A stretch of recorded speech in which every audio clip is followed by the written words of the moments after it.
नमस्कार दोस्तों, स्वागत है आप सभी का। इस वीडियो में हम बात करेंगे द कोल्ड वॉर की। अमेरिका और रशिया के बीच में हुआ था कोल्ड वॉर। तो हम यहाँ पे देखेंगे कि पावर और विचारधारा आइडियोलॉजी का जो एक ग्लोबल स्ट्रगल था, इसमें क्या क्या चीज़ें हुई। वर्ल्ड वॉर टू से इसकी शुरुआत हुई थी, जहाँ पे सोवियत यूनियन, यूनाइटेड स्टेट्स और ब्रिटेन जो थी, वहाँ पे हमें लॉन्ग स्टैंडिंग टेंशन्स देखने को मिली। तो इस लेक्चर में हम कोल्ड वॉर के ओरिजिन देखेंगे, की इवेंट देखेंगे, आइडियोलॉजिकल कन्फ्लिक्ट जो इतना पुराना चल रहा है, जहाँ पे Soviet union, north Korea, China एक तरफ है, यूरोप और अमेरिका जैसे देश एक तरफ हैं। तो इसके पीछे का रीज़न क्या है और मॉडर्न वर्ल्ड को ये किस प्रकार से शेप कर रहा है। तो काफ़ी नई चीज़ें आपको सीखने को मिलने वाली हैं, तो वीडियो को अंत तक ज़रूर देखिएगा। और अगर आप चैनल पर नए हो तो चैनल को सब्सक्राइब करना बिल्कुल मत भूलिएगा।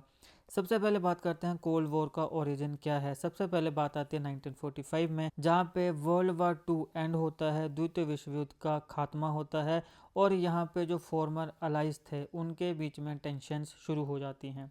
1945 से 48 का जो पीरियड है, यहाँ पे सोवियत यूनियन ने ईस्टर्न यूरोप में काफ़ी कम्युनिस्ट रिजीम्स को इस्टेब्लिश किया। अब दूसरे देश में कम्युनिस्ट रिजीम्स को इस्टेब्लिश करने का मतलब ये है कि हम आइडियोलॉजिकली एक हैं, हमारी विचारधारा एक है। फिर आता है 1948, जहाँ पे कम्युनिस्ट गवर्नमेंट इस्टेब्लिश होती है नॉर्थ कोरिया में। तो यहाँ पे मैंने साउथ कोरिया और नॉर्थ कोरिया इन दोनों के बीच में विभाजन कैसे हुआ, अमेरिका और रशिया का पुराना जो सोवियत यूनियन है उसका इसके पीछे क्या रीज़न है, इसको मैंने अच्छे से अलग वीडियो में कवर किया है। अगर आप चाहें तो देख सकते हैं, लिंक मैं डिस्क्रिप्शन बॉक्स में दे दूंगा। फिर आता है 1949, यहाँ पे कम्युनिस्ट गवर्नमेंट इस्टेब्लिश हो जाती है चाइना में माओ के द्वारा, और इसी साल सोवियत यूनियन अपना पहला न्यूक्लियर टेस्ट भी कंडक्ट करता है। अब यहाँ से जो कोल्ड वॉर है उसकी शुरुआत होती है, जहाँ पे वेस्ट और सोवियत रशिया जो था उसके बीच में रिश्ते धीरे धीरे डिटीरियोरेट होने लगते हैं, धीरे धीरे काफ़ी ख़राब होने लगते हैं। हालांकि यहाँ पे डायरेक्ट मिलिट्री कन्फ्लिक्ट दोनों देशों में या दोनों ब्लॉक्स में, दोनों धड़ों में नहीं देखने को मिला है, लेकिन हमेशा इन्होंने एक दूसरे को ओपोज किया है। और 1989-91 में जब यहाँ पे ईस्टर्न यूरोप में कम्युनिज्म का डिसोल्यूशन हुआ, उसके बाद भी ये टेंशन परसिस्ट करती रही। आइडियोलॉजिकल डिवाइड क्या है? एक है कम्युनिस्ट, जो आपके पास रशिया आता है यानी सोवियत यूनियन, आज का रशिया, पहले इसको सोवियत यूनियन कहते थे। फिर यहाँ पे चाइना, नॉर्थ कोरिया जैसे देश आते हैं। दूसरा आता है कैपिटलिस्ट, यहाँ पे अमेरिका और यूरोपियन कंट्रीज़ आते हैं। तो एक एक करके बात करते हैं। सबसे पहले कम्युनिस्ट सिस्टम, ये कार्ल मार्क्स की जो थ्योरीज हैं उसके ऊपर बेस्ड है। यहाँ पे कॉमन ओनरशिप होती है प्रॉपर्टी की, यानी जो प्रॉपर्टी है वो किसी एक की नहीं है, वो सारों की साझेदारी है, कॉमन ओनरशिप है। और यहाँ पे सेंट्रली प्लान्ड इकोनॉमी होती है, और जो स्टेट है वो वर्कर्स के बेनिफिट्स का प्रोटेक्शन करती है। इसके साथ साथ यहाँ पे कलेक्टिव इंटरेस्ट देखे जाते हैं, इंडिविजुअल इंटरेस्ट नहीं देखे जाते हैं। दूसरा, अगर कैपिटलिस्ट सिस्टम की बात करें तो प्रॉपर्टी की जो ओनरशिप है वो प्राइवेट है। यहाँ पे कॉमन ओनरशिप है, जो एक प्रॉपर्टी है वो किसी एक की नहीं है, लेकिन यहाँ पे प्राइवेट ओनरशिप है, यानी अगर कोई प्रॉपर्टी है तो वो किसी एक की हो सकती है। यहाँ पे प्रॉफिट बेस्ड एंटरप्रेन्योरशिप की बात होती है। मार्केट ड्रिवन इकोनॉमी है, यहाँ पे सेंट्रली प्लान्ड इकोनॉमी है, हर चीज़ों को सेंटर प्लान कर रहा है। यहाँ पे मार्केट ड्रिवन इकोनॉमी है, और यहाँ पे जो प्राइवेट प्रॉपर्टी राइट्स हैं उनको भी प्रोटेक्ट किया जाता है। इंडिविजुअल फ्रीडम के ऊपर यहाँ पे एम्फेसाइज किया जाता है, जबकि यहाँ पे कलेक्टिव इंटरेस्ट की बात हो रही है। की फैक्टर्स जिन्होंने कोल्ड वार को इंटेंसिफाई किया, उसमें सबसे पहले स्टालिन की एग्रेसिव फॉरेन पॉलिसी। अब ये स्टालिन कौन था? ये जैसे अभी पुतिन है ना रशिया का प्रेसिडेंट या मेन लीडर, वैसे ही सोवियत यूनियन का एक मेन लीडर जो था वो था स्टालिन। स्टालिन जो था उसने यूरोप में मिलिट्री पावर के माध्यम से रशिया की डोमिनेंस को स्ट्रेंथन करने का काम किया, और यहाँ पे जर्मनी, फिनलैंड, पोलैंड और रोमानिया जैसे देशों में कई ऐसी टेरिटरीज़ हैं जिन्हें उसने जीता। वेस्टर्न कंट्रीज़ ने अपना जो विजिलेंस है उसे बढ़ा दिया, क्योंकि रशिया का जो एग्रेशन था और कम्युनिस्ट विचारधारा की जो एक्सपेंशन हो रही थी उससे इनको डर लग रहा था, उससे इनको थ्रेट था। फिर आता है western antagonism towards Soviet regime. अब यहाँ पे रूजवेल्ट जैसे जो नेता थे, हालांकि वो रशिया के प्रति कोडियल थे युद्ध के समय, लेकिन जब ट्रूमैन अमेरिका का राष्ट्रपति बना, रोजवेल्ट की डेथ के बाद जो अप्रैल 1945 में हुई थी, तो वो काफ़ी सस्पिशियस बन गया था कम्युनिज्म के प्रति या कम्युनिस्टों के प्रति। और कई हिस्टोरियंस ये भी कहते हैं कि जब एटॉमिक बॉम्ब्स का यूज़ किया गया जापान में, उसके पीछे का जो थ्रेट था वो भी कहीं ना कहीं रशिया ही था। म्यूचुअल डिस्ट्रस्ट, देखिए दोनों में काफ़ी डिस्ट्रस्ट है। जो स्टेलिन है वो अमेरिका और ब्रिटेन को डिस्ट्रस्ट की तरह देखता है, यानी कि वो उनके ऊपर भरोसा नहीं कर सकता था या नहीं करना चाहता था, क्योंकि उसको लगता था कि ये दोनों देश कम्युनिज्म को ख़त्म करने का काम कर रहे हैं। और जब सेकेंड फ्रंट का डिले हुआ फ्रांस में, तो उस समय भी जर्मनी ने रशियंस के ऊपर काफ़ी प्रेशर डालना शुरू कर दिया। और यहाँ पे वेस्टर्न कंट्रीज़ ने जब भी एटॉमिक बॉम्ब्स के ऊपर काम किया, तो वहाँ पे काफ़ी लिमिटेड कम्युनिकेशन थी, यानी कि उन्होंने ज़्यादा जानकारी दुनिया के किसी भी देश को नहीं दी। तो फिर सवाल उठा कि एटॉमिक बॉम्ब, इतने खतरनाक बॉम्ब बन किसको डिस्ट्रॉय करने के लिए रहे हैं। इससे भी जो सस्पिशन है, जो शक है, वो बढ़ता रहा। डिवीज़न आती है अब यूरोप में। देखिए याल्टा में अलाइड पावर्स के बीच में कुछ एग्रीमेंट्स हुई थी, ये वर्ल्ड वार 2 की बात है। और उसके बाद यूरोप को लिबरेट कर दिया गया कि वो डेमोक्रेटिक इंस्टीट्यूशंस को डेवलप कर सकते हैं फ्री इलेक्शंस के माध्यम से। हालांकि जो सोवियत यूनियन था, उसने पूरे तरीके से जो कम्युनिस्ट कंट्रोल है उसको ईस्टर्न यूरोप में वर्ल्ड वार 2 के एंड होने के 3 साल के बाद ही इस्टेब्लिश कर लिया था। तो बेसिकली यहाँ एक जो सबसे बड़ी लड़ाई थी वो क्या थी, विचारधारा की थी। जो ब्रिटेन और अमेरिका जैसे देश हैं वो चाहते थे कैपिटलिस्ट ज़्यादा से ज़्यादा देश बने, लेकिन जो सोवियत यूनियन है वो चाहती थी कि ज़्यादा से ज़्यादा देश कम्युनिस्ट बने। तो जो यहाँ पे सोवियत लिबरेटेड कंट्रीज़ थी, ये पहले तो कोलिशन गवर्नमेंट के साथ चल रही थी, लेकिन धीरे धीरे फिर इन्होंने नॉन कम्युनिस्ट पार्टीज़ को एक्सेप्ट किया। यानी कि पहले तो कम्युनिस्ट रिजीम्स आई, लेकिन जनता ने फिर बाद में नॉन कम्युनिस्ट पार्टीज़ को चूज़ किया। तो Poland, Czechoslovakia, Bulgaria, Romania, Hungary, Yugoslavia, Albania, ये सारे के सारे जो थे ये 1948 तक कम्युनिस्ट कंट्रोल से बाहर हो गए। अब आती है जर्मनी की डिवीज़न। 1945 में जर्मनी 4 ऑक्यूपेशन जोन्स में डिवाइड होता है, फ्रेंच, ब्रिटिश, अमेरिकन और सोवियत। 1949 तक फेडरल रिपब्लिक ऑफ जर्मनी, जो वेस्ट जर्मनी था, उसने बोन को अपनी कैपिटल बना दिया। 1949 में जर्मन डेमोक्रेटिक रिपब्लिक, जो ईस्ट जर्मनी था, वो इस्टेब्लिश होता है। और 1990 में जर्मनी की रीयूनिफिकेशन होती है। प्रिसाइजली अगर हम बात करें तो 3 अक्टूबर 1990, जब जर्मनी का एकीकरण होता है। अब यहाँ पे जर्मनी की जो डिवीज़न थी, इसने ब्रॉडर कोल्ड वॉर स्प्लिट को रिफ्लेक्ट किया। जो वेस्टर्न सेक्शन थी वो कैपिटलिस्ट इकोनॉमी बनी अमेरिकन सपोर्ट की मदद से, और जो ईस्टर्न पार्ट था यहाँ पे लैंड रिडिस्ट्रीब्यूशन हुई, और यहाँ पे सोवियत इन्फ्लुएंस के अंडर यहाँ पे इंडस्ट्रीज़ को नेशनलाइज किया गया। ये जो डिवीज़न है ये 40 साल से ज़्यादा सालों तक रही। अब आते हैं मिलिट्री अलाइंसेस। अब यहाँ कुछ मिलिट्री अलाइंस भी बने, जैसे कि नाटो को ऑलरेडी मैंने अच्छे से अलग वीडियो में कवर किया है, इसके MCQs को भी मैंने अलग वीडियो में कवर किया है। अगर आप चाहें तो देख सकते हैं, दोनों के लिंक्स आपको डिस्क्रिप्शन बॉक्स में मिल जाएंगे।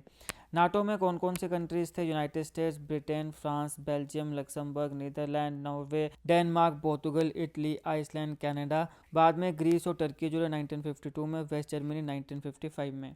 वॉर्सा पैक्ट की बात करें, वॉर्सा पैक्ट क्या था? नाटो के खिलाफ रशिया ने एक वॉर्सा पैक्ट बनाया। वहाँ पर कुछ कंट्री ने भी इसी प्रकार का एक पैक्ट बनाया था नाटो की तरह। तो जो नाटो वाली वीडियो है उसमें मैंने आपको वॉर्सा पैक्ट को कवर करवाया है, उसको जरूर देखिएगा, काफ़ी नई चीज़ें सीखने को मिलेंगी।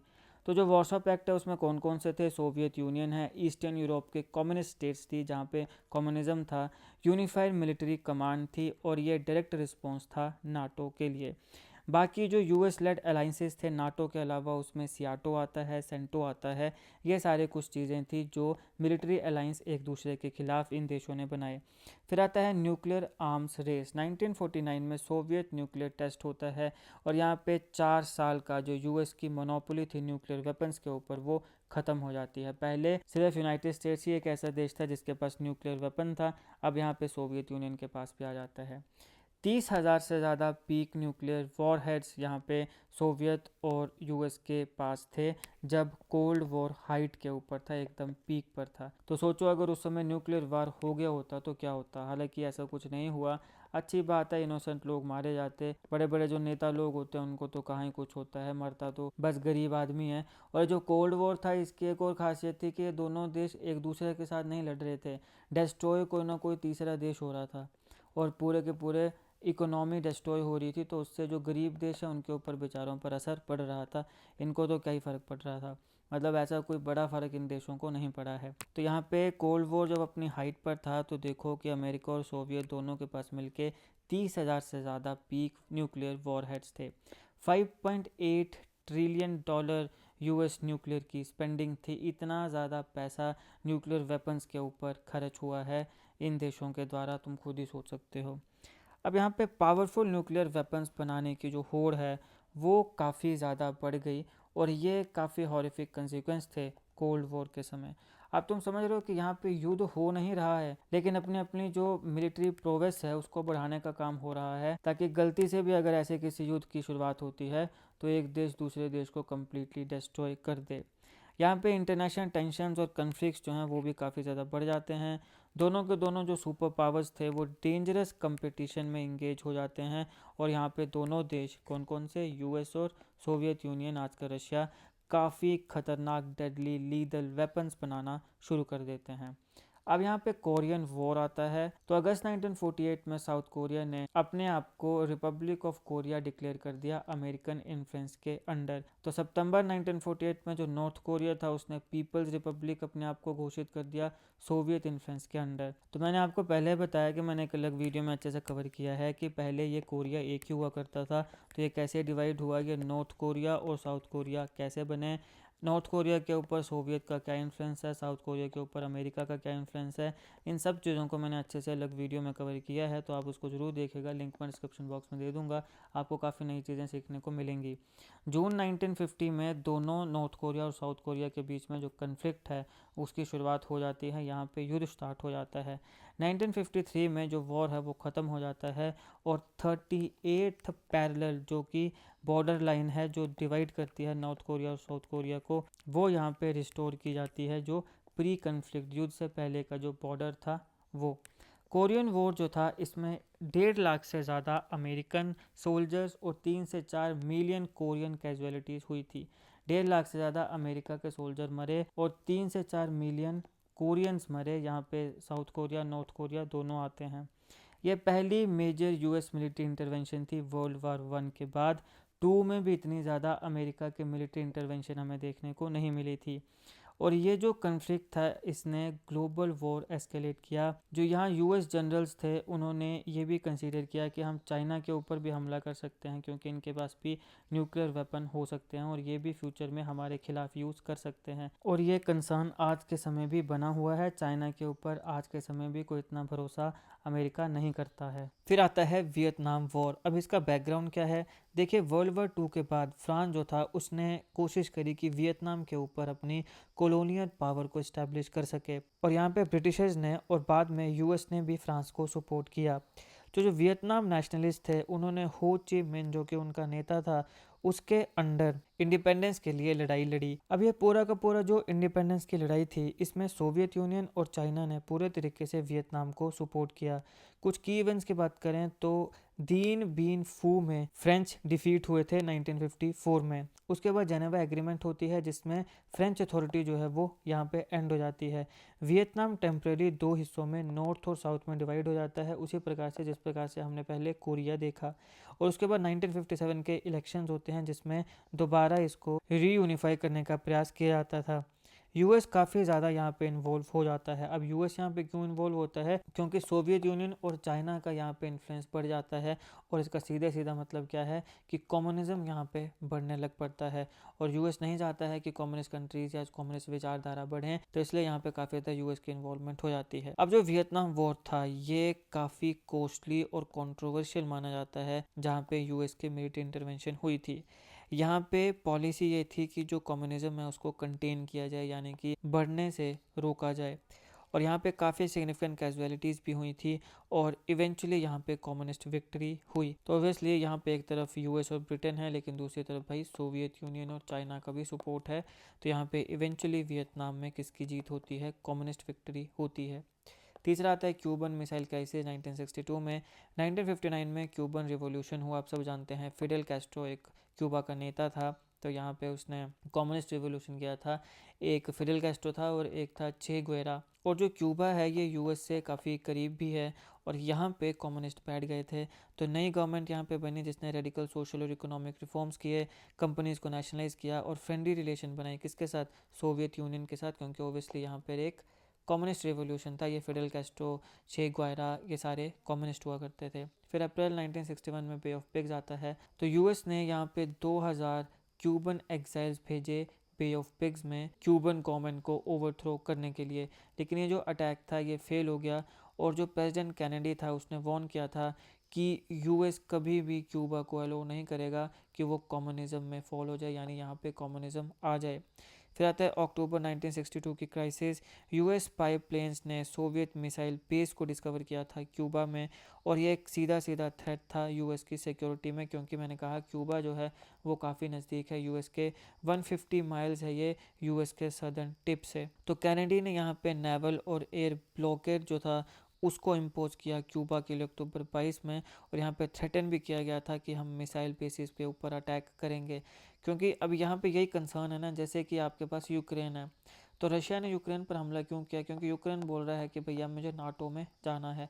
तो नाटो में जाने का मतलब सीधा है कि एकदम जो रशिया का बॉर्डर है उसके ऊपर नाटो पहुंच जाएगा। तो यहाँ पे मिसाइल फेंकना, ड्रोन फेंकना, न्यूक्लियर अटैक करना ईजी हो जाएगा। तो वही चीज़ यहाँ पे थी कि यहाँ पे क्यूबा जो है वो सिर्फ 150 माइल्स है यूएस के सदर्न टिप से। अगर यहाँ पे रशिया का बेस आ जाता है तो यूएस पर हमला करना काफ़ी इजी हो जाएगा। तो इसलिए यहाँ पे ये सब चीज़ें हुई अपनी सिक्योरिटी के लिए। आज के समय का जो युद्ध हो रहा है वो भी अपनी सिक्योरिटी के लिए रशिया कर रहा है। यहाँ पे ये सब चीज़ें जो हुई वो अमेरिका की सिक्योरिटी के लिए हुई, क्योंकि ये दोनों एक दूसरे के धुर दुश्मन हमेशा से रहे हैं। यहाँ पे बात आई नाटो की। नाटो को मैंने अच्छे से अलग वीडियो में कवर किया है, इसकी हिस्ट्री एंड ऑल, इसको जरूर देखेगा, लिंक आपको डिस्क्रिप्शन में मिल जाएगा। फिर रिजोल्यूशन की बात करें तो 26 अक्टूबर को सोवियत प्रेसिडेंट खुर्शेव ने ऑफर किया था कि हम अपने मिसाइल्स को रिमूव कर देंगे अगर यूएस प्रॉमिस करे कि वो क्यूबा को इन्वेड नहीं करेगा।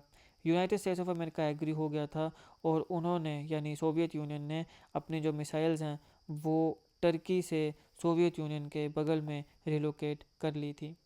फिर आता है अरब इसराइली वॉर्स। तो खैर वो तो अभी भी चल रहे हैं, पैलेस्टीन एंड ऑल।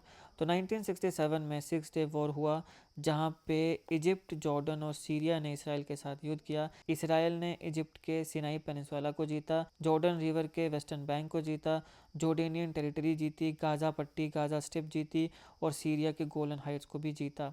और यहाँ पे इसराइल ने पूरे तरीके से जेरूसलम में अपना कंट्रोल जो है वो इस्टेब्लिश किया। 1973 में आते हुए थर्ड अरब इसराइल वॉर हुआ। जो ऑयल प्रोड्यूसिंग अरब गवर्नमेंट्स थी वो थ्रेट कर रही थी कि हम उन सारे देशों को जो इसराइल की मदद करते हैं उन्हें ऑयल डिलीवर करना यानी अपना तेल बेचना छोड़ देंगे या बंद कर देंगे, स्टॉप कर देंगे। तो यूरोपियन नाटो कंट्रीज जो थी उन्होंने डिक्लाइन कर दिया कि हम इसराइल को सपोर्ट नहीं करेंगे और इसी की वजह से यहाँ पे यूएस को प्रॉम्प्ट किया गया कि वो इसराइली ट्रूस को इनकरेज करें। अरब इसराइली कन्फ्लिक्ट जो था ये प्रॉक्सी बैटल बन गया था कोल्ड वॉर में। सोवियत यूनियन जो थी वो अरब स्टेट्स को सपोर्ट कर रहा है और जो यूनाइटेड स्टेट्स है वो इसराइल को सपोर्ट कर रहा था और इवन आज के समय भी यही है। अब इसराइल हमारा बहुत अच्छा दोस्त है और रशिया भी हमारा अच्छा दोस्त है, लेकिन रशिया जो है वो कभी भी इसराइल की हेल्प नहीं कर सकता है क्योंकि ये अमेरिका की हेल्प लेता है या अमेरिका इसको मदद करता है। तो जो रशिया है वो इसराइल के दुश्मनों की मदद करता है, अरब्स की। अब ये जो वॉर्स थे इनकी ग्लोबल इम्प्लिकेशंस भी थी। खासकर 1973 में ऑयल क्राइसिस आ गई थी जहाँ पे अरब नेशंस ने ऑयल एक्सपोर्ट को कम्प्लीटली वेपनाइज कर लिया था। अब कम्युनिस्ट ब्लॉक अनरेवलिंग की बात करें तो सीनो सोवियत स्प्लिट आती है। चाइना और सोवियत यूनियन आइडियोलॉजिकली स्प्लिट हो गया जिसकी वजह से कम्युनिस्ट की जो ब्लॉक यूनिटी थी उसको काफ़ी ज़्यादा इसने वीक किया। सैटेलाइट रेजिस्टेंस की बात करें तो छोटे छोटे कम्युनिस्ट कंट्रीज जो थी उन्होंने भी सुपर पावर के जो कंट्रोल है उसके खिलाफ रेबल करना शुरू कर दिया। इकोनॉमिक इंडिपेंडेंस की बात करें तो जापान और वेस्टर्न नेशन जो थे उन्होंने स्ट्रॉन्गर इकोनॉमीज़ को डेवलप किया जिसने इंटरनेशनल रिलेशंस को काफ़ी ज़्यादा कॉम्प्लिकेट कर लिया। 1950 के दशक से लेकर तो 1970 के दशक तक वीकनेस हमें देखने को मिली ओरिजिनली जो क्लोजली निट कम्युनिस्ट फेलोशिप थी उसके बीच में, जिसके वजह से यहाँ पे सोवियत ब्लॉक फ्रैक्चर होने लगा और इवेंचुअली इसका कोलैप्स हो गया। ग्लोबलेचेव के रिफॉर्म्स की बात करें तो ये वो प्रेसिडेंट था रशिया का जिसके समय सोवियत यूनियन का विघटन हुआ था। ये कुछ की रिफॉर्म्स लेकर आया। सोवियत गवर्नमेंट में टोटलिटेरियनिज्म को इसने एलिमिनेट कर दिया। टोटलिटेरियनिज्म का मतलब क्या होता है? एक ऐसी सरकार या सिस्टम जिसमें सारी की सारी जो ताकत है वो एक ही व्यक्ति या पार्टी के हाथ में होती है। लोगों को कुछ भी बोलने या विरोध करने की आज़ादी नहीं होती है। भैया हम सर्वोसर हैं, हम जो चाहते हैं वही होगा। सरकार लोगों की ज़िंदगी के हर हिस्से को कंट्रोल करती है, जैसे क्या बोलना है, क्या सोचना है, क्या देखना है, सब कुछ। अब इसका क्लासिक एग्जांपल क्या है? नॉर्थ कोरिया इसका क्लासिक एग्जांपल है। हो सकता है कुछ हद तक चाइना भी आपको इसी का एक एग्जांपल लगे। हालांकि जो नॉर्थ कोरिया है वो तो मतलब एक बिल्कुल क्लासिक एग्जांपल है टोटलिटेरियनिज्म का। हिटलर के समय जर्मनी जो था वो भी पूरा का पूरा टोटलिटेरियन बन गया था। और जो स्टेलिन एक नेता हुआ रूस का, ये यूएसएसआर का, तो स्टेलिन के समय भी जो रूस था वो कम्प्लीटली टोटलिटेरियन था। तो ये दोनों सर्वसत्तावादी शासन थे। और आज के समय देखा जाएगा तो नॉर्थ कोरिया जो है वो भी टोटलिटेरियन है। वहाँ पर भी कई ऐसी स्टोरीज देखने को मिलती हैं, हालांकि क्या सच है क्या नहीं है वो तो कभी भी बाहर आता ही नहीं है। फिर यहाँ पे पॉलिटिकल डेमोक्रेसी को उसने एडवोकेट किया था गोर्बाचेव ने। यह बढ़िया बंदा था, लेकिन बहुत से जो आज के कम्युनिस्ट हैं वो इसको बेचारे को मानते नहीं हैं। इसने कम्युनिस्ट सिस्टम को डिसमेंटल किया। हालांकि ये खुद भी कम्युनिस्ट था, लेकिन इसने कम्युनिस्ट सिस्टम को डिसमेंटल किया था। कम्युनिस्ट पार्टी की जो अथॉरिटी है उसको भी इसने काफ़ी ज़्यादा वीक किया। और जो एफिलिएट गवर्नमेंट्स हैं उनके पावर को इसने डिसेंट्रलाइज किया था। इसने ग्लासनोस्ट और पेरेस्ट्रोइका, ग्लासनोस्ट का मतलब होता है ओपननेस, ये रशियन भाषा है, और पेरेस्ट्रोइका इसका मतलब होता है रीस्ट्रक्चरिंग, इन दोनों चीज़ों को इंट्रोड्यूस इसने किया था। जो मिखाइल कॉर्बाचेव है ये जाना जाता है सोवियत यूनियन में ट्रांसफॉर्मेशन के लिए, जो उस समय काफ़ी ज़रूरी थी, क्योंकि इनका जो करेंसी थी वो काफ़ी ज़्यादा नीचे गिर रही थी, वीक हो रही थी। इनकी जो करेंसी है रशिया की करेंसी, उसका नाम है रूबल, रशियन रूबल इंग्लिश में, या फिर हिंदी में रूसी रूबल। और कुछ इस प्रकार से साइन होता है इनका, ये पी करके ऐसे, पहले पी करेंगे फिर यहाँ पे ऐसे कटा होता है, जैसे इंडियन रुपी का ऐसे होता है ना, कुछ इस प्रकार से, वैसे इनका कुछ ऐसे होता है रशियन रूबल। अब इसके जो ये बोल्ड रिफॉर्म्स थे, इसने फंडामेंटली जो सोवियत सिस्टम था उसको काफ़ी हद तक अल्टर किया। और इसी ने स्टेज सेट करी कि जो कोल्ड वॉर था उसको ख़त्म किया जाए, और फिर कोल्ड वॉर ख़त्म हो गया। ईस्टर्न यूरोप की ट्रांसफॉर्मेशन की बात करें तो 1989 में जो कम्युनिस्ट स्टेट्स थी ईस्टर्न यूरोप में वो भी धीरे धीरे कोलैप्स होना शुरू हो गई।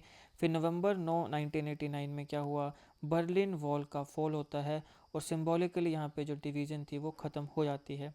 1989 से 1990 के बीच में जो ईस्टर्न जर्मनी है, पोलैंड है, हंगरी है, चेकोस्लोवाकिया है, यहाँ पर भी डेमोक्रेटिक गवर्नमेंट्स इंस्टॉल होती हैं। और 3 अक्टूबर 1990 आते आते वेस्ट और ईस्ट जर्मनी भी नाटो प्रोटेक्शन के अंडर यूनाइट हो गए। तो अब यहाँ पे जो कम्युनिज्म है वो बहुत ही कम देशों में रह गया हुआ है। रशिया में कम्युनिज्म है, लेकिन अगर हम भारत की बात करें तो वो हमारे खिलाफ नहीं है। तो इस समय जो एक देश है जहाँ से मुझे लगता है कि अगर मैं इंडिया के कंटेक्स्ट में देखूं तो उस देश में रिफॉर्म्स आने चाहिए और वहाँ पे कम्युनिज्म हट के एक डेमोक्रेटिक सेटअप बनना चाहिए, वो क्या है? वो है चाइना।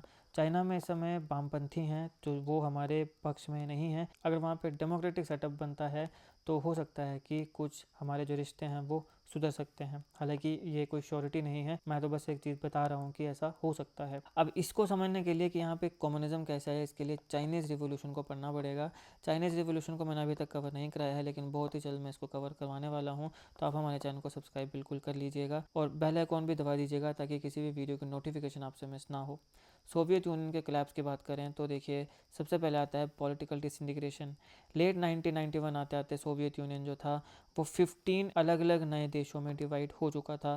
तो यहाँ से जो सुपर पावर थी वो ख़त्म हो गई, और यहाँ पे जो कोल्ड वॉर के डायनामिक थे वो भी आधे हो गए। दूसरा आता है लीडरशिप चेंज। रशिया जो था वो एंटी कम्युनिस्ट लीडर बोरिस येल्टिन जो था उसके साथ खड़ा था, और सोवियत के पास्ट में ये बहुत ही बड़ी ब्रेक थी। तो अब यहाँ पे ये जो डिवीज़न हुई इसके वजह से जो आयरन कर्टेन था ये एलिमिनेट हो गया, और जो कोल्ड वॉर है वो ऑफिशियली यहाँ ख़त्म हो गया। कोल्ड वॉर के लेगेसी की बात करें तो आर्म रेस हमें देखने को मिली, मैसिव न्यूक्लियर आर्सेनल्स बने, यहाँ पे कन्वेंशनल मिलिट्री बिल्डअप्स हुए, एडवांस वेपन सिस्टम यहाँ पे डेवलप हुए, मिलिट्री इंडस्ट्रियल कम्प्लेक्स की यहाँ पे ग्रोथ हुई, प्रॉक्सी वॉर्स हुए, कोरिया हमने देखा, वियतनाम हमने देखा, अफगानिस्तान हमने देखा, अफ्रीका, लैटिन अमेरिका और एशिया के ऐसे कई देश थे जहाँ पे छुटपुट घटनाएं, कन्फ्लिक्ट्स होते रहे सोवियत यूनियन और अमेरिका के बीच में, ऑब्वियसली प्रॉक्सी वॉर। और यहाँ पे मिलियंस ऑफ कैजुअलिटीज़ हुई पूरी दुनिया में।